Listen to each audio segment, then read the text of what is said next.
Hey, this is the Hawk. I'm going live because of breaking news. The U.S. government has declared that Act 25 of land reform by the South African government is illegal under the AGOA Act, the African Growth Opportunity Act, which was an agreement between the U.S. government and the South African government. Under this act, they've declared that the land reform is illegal and they can be completely kicked out of the UN entirely, that they can only trade within Africa, and that's the only place they can trade with.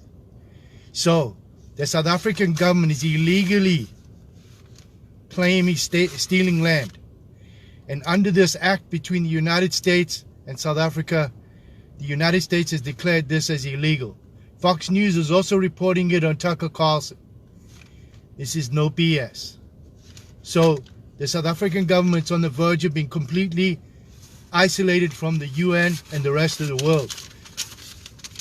If they continue down this road, we've told you before, the ANC lost power, the nationalist government lost power, and they never fired one bullet. They act like they're brave and they did some war, whatever. No, they were given the government without fighting, no war. They never fired no one bullet for nothing. So we told you we'll bring the world. Slowly but surely, the world's starting to wake up to what's going on in South Africa.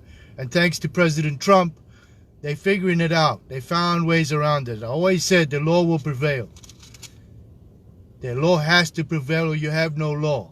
Now, based on this, I was going to go live tonight, but it's too late. I want this out now.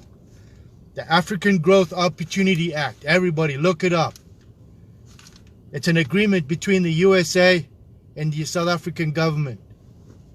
The USA has declared any act of theft or illegal activity is illegal, and the Act 25 is illegal.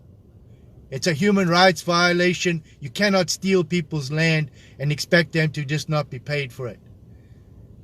So I'm signing off. I'll continue later on with even more news.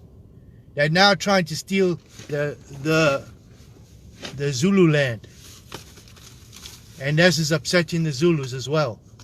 This is going to turn into a huge mess. I support the royal family. I support the Zulu nation. It's an autonomous royal family, and they have traditional lands. Nothing was stolen there, and they need to stay off and back off. Same thing goes there too. It's illegal. Now, everybody, go look at this. AGOA. It's important. And spread the news so this South African government gets the idea. They understand it's illegal. The United States government has declared it illegal, and therefore they're going to be kicked out of the UN and completely isolated from the world. And remember, on the Security Council of the UN is China. That means China's out too. All right, I'm out of here.